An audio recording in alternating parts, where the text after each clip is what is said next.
he does not belong to this ecosystem. Ghidorah is not a titan of Earth. He is an invader carrying an eternal storm to redefine global destruction. Legends spoke of a terror from the stars, a golden demise that carved its name into the history of our ancestors through fire and lightning. Deep within the frozen silence of Antarctica, at Monarch Outpost 32, humanity accidentally awakened a nightmare that had been dormant for thousands of years. The ground trembles as the permafrost shatters. This is not just an earthquake, it is the heartbeat of a god returning to reclaim his throne. Within the depths, a single eye ignites. It carries a cold, malevolent intelligence that sees the world not as a home, but as a harvest.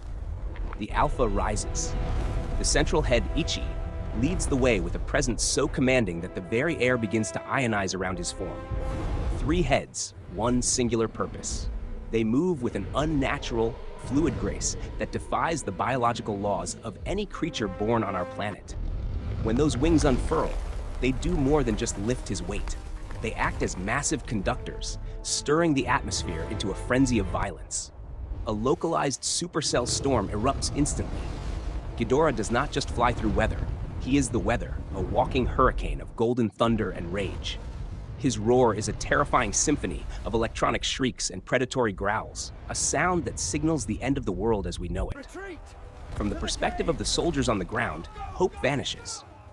They are witnessing a force of nature that no weapon of man can stop. With a single beat of his wings, the landscape is rearranged. Gravity seems to bend to his will as he ascends into his new kingdom. Even from space, the impact is undeniable. The false king has declared his arrival, and the Earth's magnetic field screams in response to his presence. He is the antithesis of Godzilla. Where Godzilla represents the balance of nature, Ghidorah represents the absolute chaos of the void between the stars. To understand how to defeat him, we must first analyze the impossible biology that makes him the ultimate apex predator of the cosmos. Monarch's data reveals a biological paradox. His scales are infused with traces of gold, acting as a highly efficient conductor for massive electrical charges. He is a living superconductor.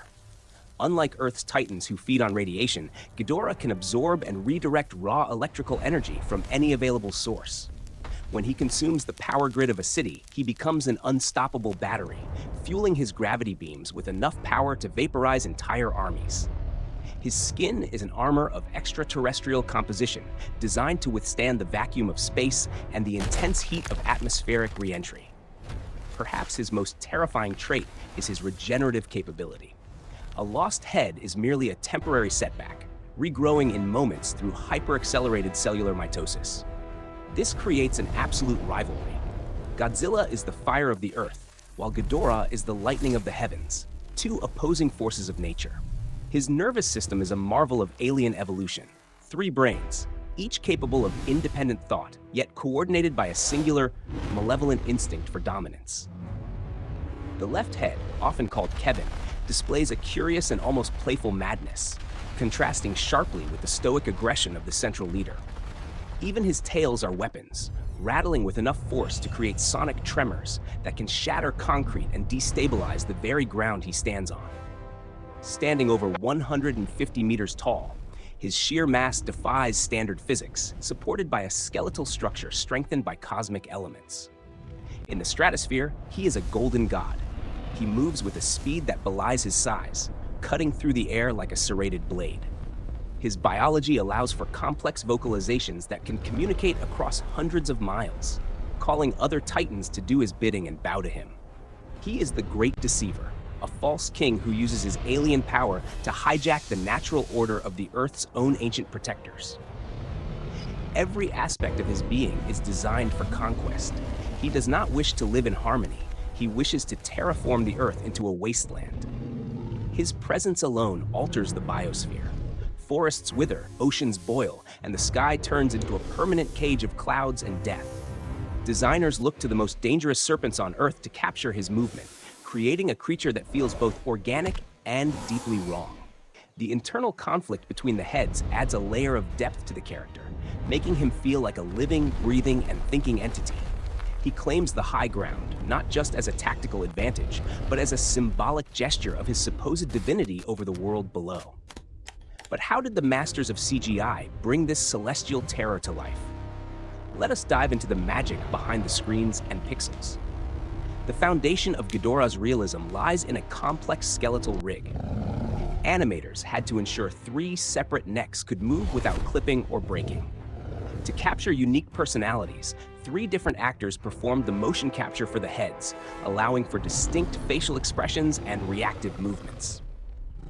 This technique, known as mocap, brings a human-like soul to the monster, making his malice feel personal and his intelligence feel disturbingly real. Layers of muscle simulation were added beneath the skin, ensuring that every time a wing flaps, we see the realistic tension and release of power. The animators spent hundreds of hours perfecting the subtle interactions between the heads, giving the audience a reason to both fear and watch him. Scaling a monster to this size requires immense detail. Every individual scale on his body was textured to reflect light like tarnished, ancient gold. The storm surrounding him is a separate technical feat, involving billions of particles simulated to react to the movement of his massive, beating wings. Lighting Ghidorah was a challenge. His beams act as a primary light source, casting harsh, flickering shadows on everything in his immediate path of destruction. Post-processing adds the final touch, blending the digital monster into the real-world environments through color grading, lens flare, and atmospheric haze for realism. One of the most iconic shots features him atop a volcano, a silhouette of divine terror that looks like a painting from the Book of Revelation. Small details, like rain sizzling on his electrified skin, help ground the creature in reality, making the audience believe this impossible titan truly exists. The destruction he causes is meticulously calculated. Every building he touches shatters according to real-world physics, adding to the overwhelming sense of dread. His scale is emphasized through his shadows. Seeing a single wing cover entire city blocks reminds us of our own insignificant size in his presence. The right head, knee, is the most aggressive. His animations are sharp and violent, reflecting a personality that lives only for the thrill of the kill. Rendering just a few seconds of Ghidorah in a storm can take weeks of computing power, processing the complex interactions of light, wind, and scales. The fluid motion of his necks was inspired by king cobras, giving him a regal yet predatory air that sets him apart from other titans. Visual effects artists had to create a new language for his electricity, making it look ancient and extraterrestrial rather than just simple lightning bolts. Every footstep is a sound and visual event. The weight of the character is felt through the screen, vibrating the very seats of the theater. When he looks at a human, it is not with the curiosity of an animal, but the disdain of a god looking at an insect. His beams are not just heat, they are concentrated gravity, literally tearing the target apart at a molecular level with overwhelming golden force. The versatility of his design allows him to be a different kind of threat in every scene, constantly evolving his presence on the big screen. But a monster is only as scary as he sounds. Let's explore the acoustic nightmare designed to chill your very soul and blood. Sound designers spent months layering organic animal noises with synthetic hums to create a voice that sounds both biological and technologically advanced. The rattle of his tail uses a modified snake sound, amplified to a frequency that causes physical discomfort in the listener, signaling imminent danger. Each head has its own vocal profile. The middle head is deep and resonant, while the side heads provide higher, more frantic shrieks of rage. The sound of the gravity beam is a masterclass in sound design, combining the crackle of a Tesla coil with the roar of a jet engine. Silence is used just as effectively as noise. The intake of breath before he fires creates a vacuum of sound that heightens the coming explosion. His roar is loud enough to shatter glass and burst eardrums, a weapon in itself that paralyzes his prey before he even begins his strike. Even his idle breathing is a soundscape of terror, using textures like sizzling ice to represent the constant electrical energy humming within his massive body. The Foley for his movement emphasizes his weight. We hear the groaning of the earth as it struggles to support his massive alien mass. Subtle chirps and clicks are given to the left head, reinforcing his personality as the most observant and least predictable of the 3 minds.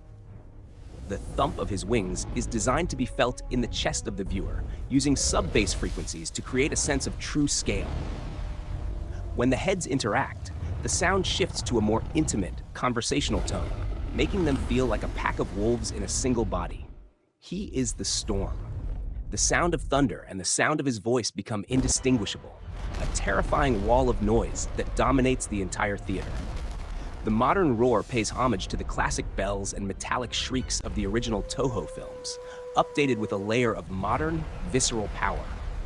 In combat, his sounds become sharper and more frantic, a flurry of bites and shrieks that reflect his ruthless and efficient fighting style. After the battle, his soundscape shifts to the eerie howl of the wind passing through his wings, a haunting melody for a dying world.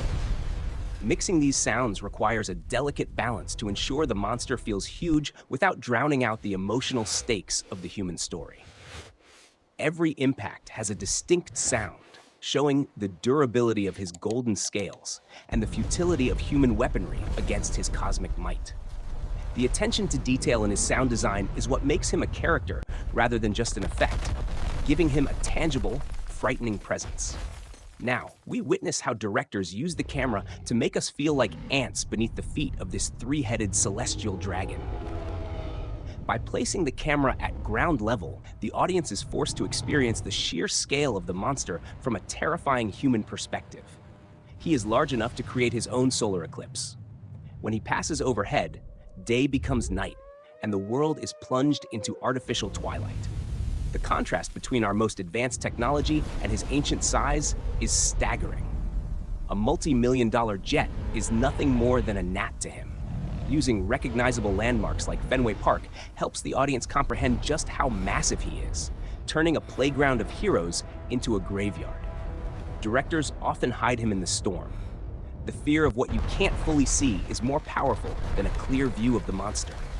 The scale is felt through the reactions of the characters. Their terror is our mirror, showing the absolute hopelessness of facing such a deity. Every movement he makes has consequences. A simple flick of his tail can wipe out an entire neighborhood, emphasizing his casual, effortless power. From the air, we see the true scope of the clash. These are not just animals. They are the titans of old, fighting for the planet. His power is so immense, it physically alters the environment around him, a constant reminder that he does not belong in our fragile world. He claims the symbols of our civilization as his own, perching on our monuments to declare the end of the age of man. The sheer length of his body is emphasized by how long it takes him to cross the sky, a golden shadow that never seems to end.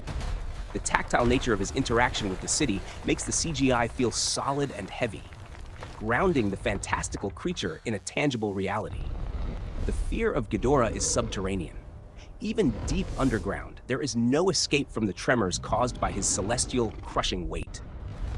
With 3 heads, he can engage multiple targets simultaneously, making him an impossible foe to flank or surprise in the heat of battle.